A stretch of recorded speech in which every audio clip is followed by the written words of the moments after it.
ولا تقتلوا.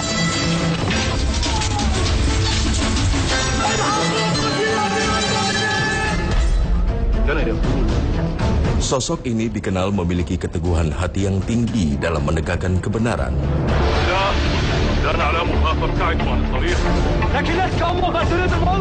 Ia rela mempertaruhkan nyawanya demi mencegah kemungkaran. Namanya disebut-sebut Rasulullah Shallallahu Alaihi Wasallam sebagai pemimpin muda ahli surga. Dialah Husain bin Ali radhiyallahu anhu.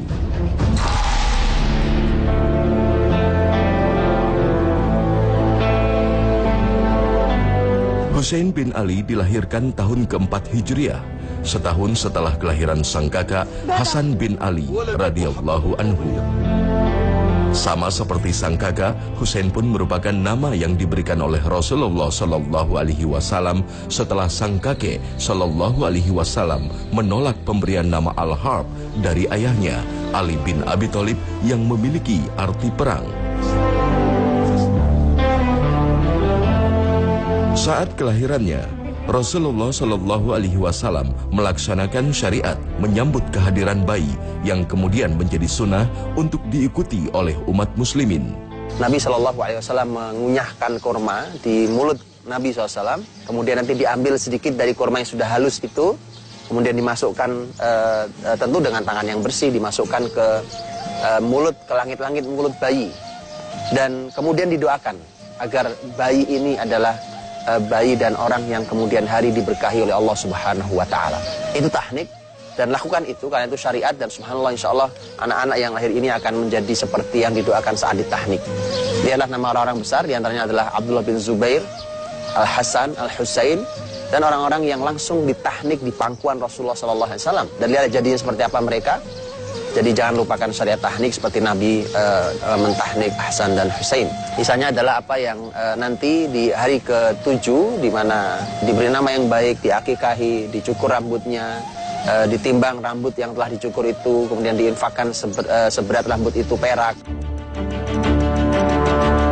Kehadiran Husain dari pasangan Ali bin Abi Thalib dan Fatimah Az-Zahra, putri tercinta Nabi Shallallahu Alaihi Wasallam, melengkapi kebahagiaan Rasulullah Shallallahu Alaihi Wasallam setelah setahun sebelumnya dikaruniai cucu pertama Hasan bin Ali. Itu sebabnya sejak kecil Husain bin Ali dan kakaknya selalu mendapatkan sentuhan kasih sayang yang mendalam dari sang kakek Rasulullah Shallallahu Alaihi Wasallam.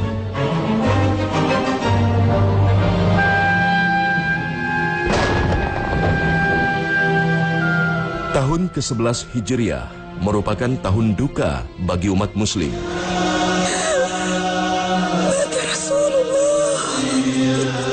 Sang utusan Allah Subhanahu wa Ta'ala, Nabi Muhammad sallallahu alaihi wasallam, wafat.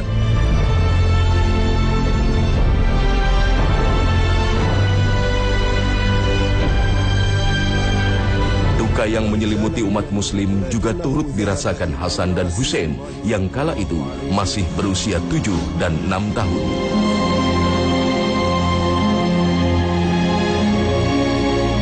Namun, kematangan jiwanya meski di usia dini tak lantas membuat mereka larut dalam kesedihan.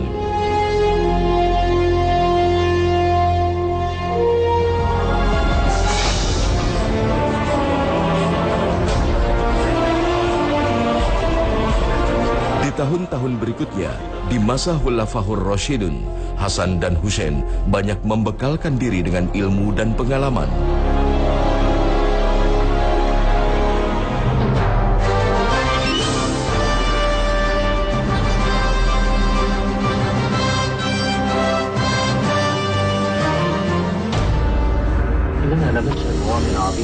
Hingga di masa kekhalifahan Utsman bin Affan, saat api fitnah mulai melanda muslimin atas perintah ayahnya Ali bin Abi Thalib, Husain radhiyallahu anhu beserta sang kakak dan sahabat lainnya berada di garis depan membela Khalifah Utsman bin Affan.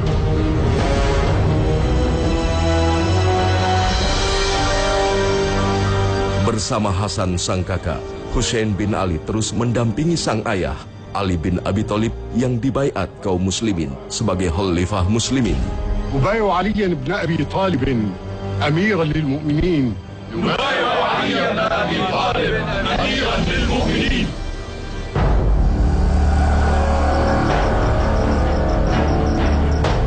Hingga akhirnya sang ayah sendiri terbunuh di Kufah saat menjadi imam sholat.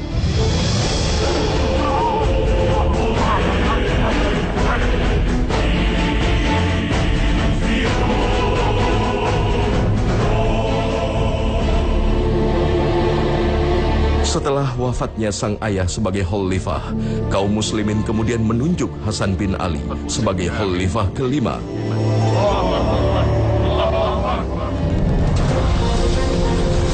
Kekacauan yang terus terjadi di antara umat muslim membuat Hasan akhirnya memutuskan untuk menyerahkan kekhalifahan pada Muawiyah bin Abi Sufyan. Disinilah perbedaan karakter antara Hasan dan Husain mulai terlihat. Husain radhiyallahu anhu. Husain adalah orang yang memiliki karakter yang berbeda. Dia ketika ini adalah sebuah kebenaran, kemudian ketika harus berperang pun berperang. Tidak mesti harus damai. Ini nanti akan bisa kita lihat bahwa sebenarnya pengunduran diri seorang Hasan yang mengundurkan diri dari kekhilafahan dan menyerahkan kepemimpinan kepada Muawiyah radhiyallahu anhu, Husain tidak setuju. Husain termasuk orang yang tidak setuju karena artinya adalah kepemimpinan seorang Hasan yang resmi sebagai khalifah tidak boleh diganggu oleh siapapun.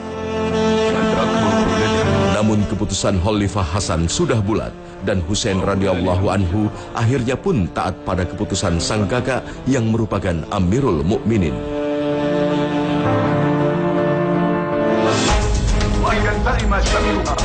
Maka di tahun-tahun berikutnya di masa kepemimpinan Muawiyah, umat muslim hidup dalam damai.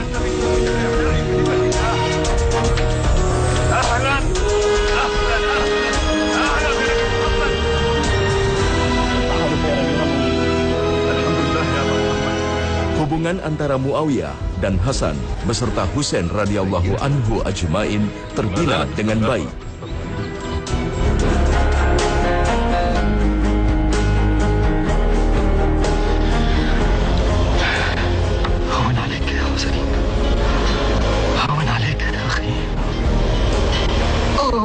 فداك نفسي يا حسن فداك نفسي أسأل الله رب العرش العظيم أن يشفيك. Namun wafatnya sang kakak Hasan radhiyallahu anhu pada tahun 49 Hijriah membuat Husain bin Ali lebih mandiri.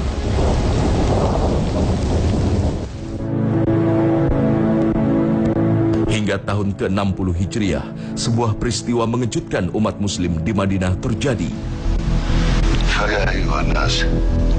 Di akhir hayatnya, Khalifah Muawiyah di Damaskus menunjuk putranya Yazid bin Muawiyah sebagai penggantinya sebagai Khalifah Muslimin. Ijtihad Muawiyah ini bertentangan dengan janjinya pada Khalifah Hasan bin Ali saat menyerahkan kepemimpinan padanya bahwa Muawiyah akan menyerahkan penggantinya kepada kaum muslimin.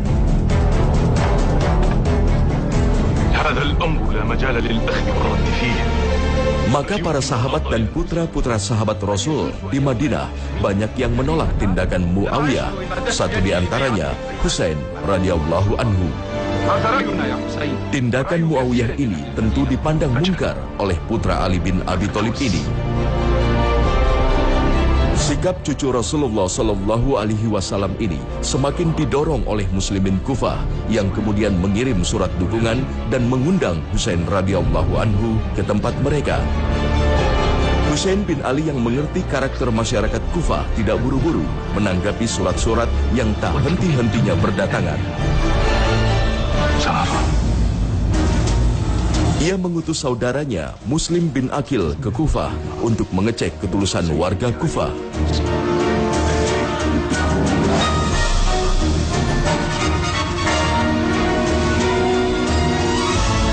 Sementara itu, Yazid bin Muawiyah yang mengetahui dukungan masyarakat Kufah kepada Husain bin Ali segera menggabungkan Kufah dan Basrah di bawah kepemimpinan Ubaidillah bin Ziyad.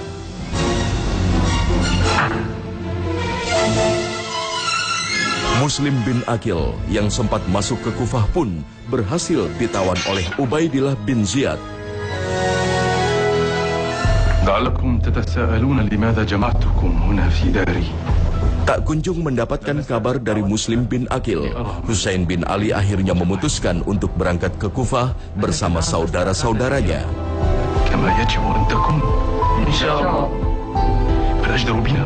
Para sahabat dan keluarga lain di Madinah segera mencegah niat cucu kesayangan Rasulullah Shallallahu Alaihi Wasallam ini,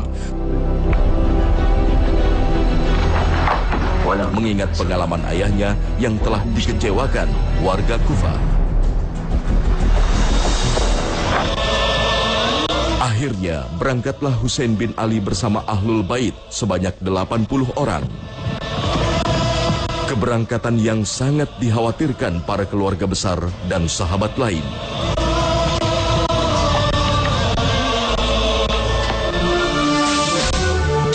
Abdullah bin Umar bahkan sempat mengejar Husain bin Ali agar mengurungkan niatnya. أعرف أنك تحبني يا ابن عمر. أتراني مخطئ فيما أنا ماض فيه.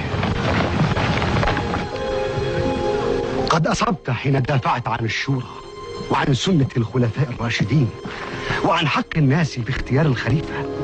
كل ذلك حق وواضح، وقد تكون مصيبا بخروجك من مكة. أما قدومك إلى الكوفة فهذا ما يحزننا ويجعلنا خائفين عليك. لما الخوف يا ابن عمر؟ لأننا نحبك، فأنت بقية رسول الله صلى الله عليه وسلم. صلى الله عليه وسلم. فلا نريد أن نفجع بك، فأنت ريحانة رسول الله وسيد شباب أهل الجنة. يا أبا عبد الله، لقد خرجت إلى قوم لا يعرفون قدرك كما نعرفه نحن. هؤلاء أهل مكر وخديعة، وقد يشعلون فتنة تكون أنت أول ضحاياها. يا ابن عمر، والله إني أعلم أنك ناصح لي ومشفق، ولكني قد عزمت المسير. اسمع يا حسين، إن الله خير نبيه بين الدنيا والآخرة فاختار الآخرة، وإنكم بضعة منه لا يليها أحد منكم، وما صرفها الله عنكم إلا لما هو خير لكم. فارجع يا أبا عبد الله، أرجع. لله الأمر يا ابن عمر، والله يفعل ما يشاء، وكل يوم ربنا في شأن. فإن نزل القضاء فيما نحب فنحمد الله على نعمته، وإن حال القضاء دون الرجاء فلم يعتدي من كان الحق نيته والتقوى سريرته.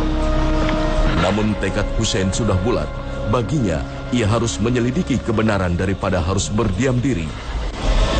استودعك الله من قتيل، استودعك الله من قتيل.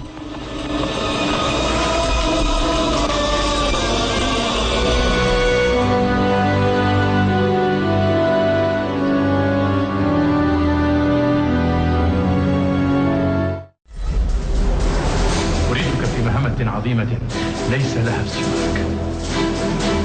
Mengetahui perjalanan Husain bin Ali ke Kufah, penguasa Kufah, Ubaidillah bin Ziyad, mengirimkan 1000 pasukan di bawah komando Al-Hur bin Yazid At-Tamimi untuk mencegah pergerakan rombongan ini.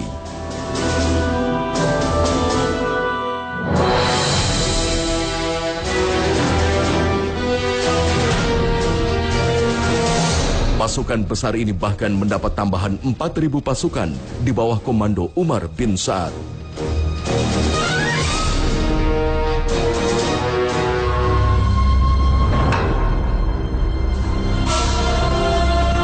Tiba di Karbala dan melihat besarnya pasukan Yazid bin Muawiyah, Husain bin Ali menyadari kemunafikan masyarakat Kufah.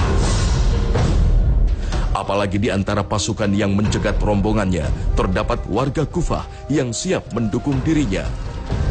Maka kemudian Husain dengan bijaknya dia mengatakan bahwa mengajukan kepada Umar bin Sa'ad bin Abi Waqqas, pemimpin yang 4.000 pasukan, bahwa mengajukan satu dari 3 hal. Kata Husain, kalau begitu begini solusinya, izinkan kami memilih satu di antara tiga. Yang pertama,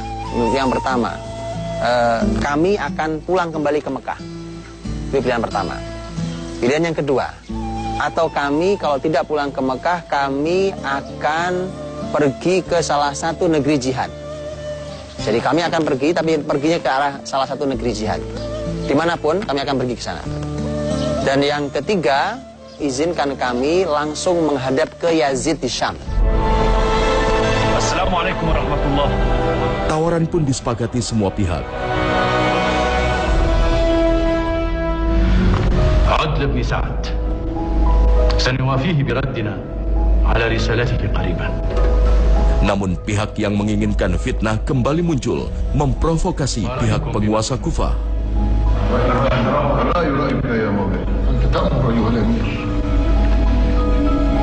هذا كتاب رجل ناصح لأميره ويشفق على قومه. أجل والله إنه لكذلك. هذا إنصاف. قد قبلت ذلك منه. نعم الرأي أيها الأمير. نعم الرأي وكأننا نحن من خرجنا إلى الحسين وليس هو من خرج إلينا. Inilah yang memicu terjadinya peristiwa berdarah di Karbala. Kesalahannya adalah orang yang menjadi pendamping Ubaidullah bin Ziyad, yang juga memberikan masukan, saran, yang bernama Shimr bin Jaushan. Shimr ini adalah salah satu dari orang yang ikut memberontak waktu kekacauan di Madinah terbunuhnya Utsman bin Affan. Nah, dia termasuk orang yang melakukan kesalahan itu, dan ternyata dia belum taubat juga. Maka Shimr itulah yang mengatakan kepada Ubaidullah bin Ziyad, sang pemimpin Kufah, dengan mengatakan bahwa tidak bisa. Bagaimana Anda berikan dia satu dari tiga pilihan itu? Karena kalau dia pergi, baik dia pergi ke Mekah atau pergi ke negeri jihad yang manapun, tidak ada yang bisa menjamin bahwa dia akan membuat kekuatan yang lebih besar lagi, kemudian akan menyerang kalian. Mendengarkan kalimat itu, Ubaidullah terpengaruh. Yang tadinya dia mengatakan bagus, dan mari kita pilih salah satunya, tapi ternyata dia kali ini terpengaruh oleh bisikan Shimr yang aslinya adalah orang rusak yang pernah memberontak Madinah.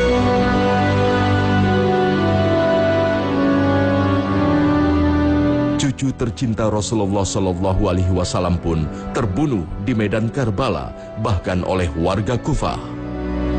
Begitu sampai di hadapan Yazid, kemudian ditunjukkanlah kepala-kepala, termasuk kepala Husain radhiyallahu anhu, cucu Nabi SAW. Maka kemudian Yazid menangis. Melihat cucu Nabi, orang mulia Husain radhiyallahu anhu meninggal. Kemudian Yazid berkata pada Ubaidullah, kata Yazid, aku ridho dengan ketaatan kalian. Jadi artinya aku senang kalian taat pada saya, tapi tidak dengan membunuh Husain. Ya, artinya dia senang dengan ketaatan pemimpin-pemimpin di bawahnya, tetapi dia tidak suka ketika Husain harus meninggal. Kemudian dia berkatakan, semoga Allah melaknat Ibnu Sumayyah. Ibn Sumayyah adalah Ubaidullah itu sendiri. Jadi Yazid mengatakan, semoga Allah melaknat kamu. Semoga Allah melaknat Ibnu Sumayyah, putranya Sumayyah, dan itu adalah Ubaidullah bin Ziyad. Kemudian Yazid mengatakan bahwa kalau aku ada di posisimu, maka aku tidak akan membunuh Husain. Di ujung kalimat Yazid mengatakan, rahimallahu al-Husain. Semoga Allah merahmati Husain.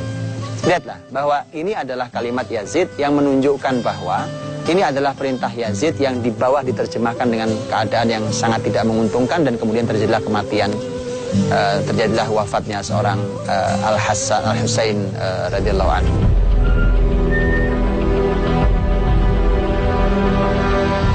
Penyesalan mendalam atas syahidnya Husain bin Ali menyisakan penyesalan mendalam bagi Yazid bin Muawiyah. Demi menebus kesalahannya, Yazid bin Muawiyah memperlakukan sisa-sisa keluarga Husain bin Ali dengan baik dan mempersilahkan mereka memilih tempat kembali.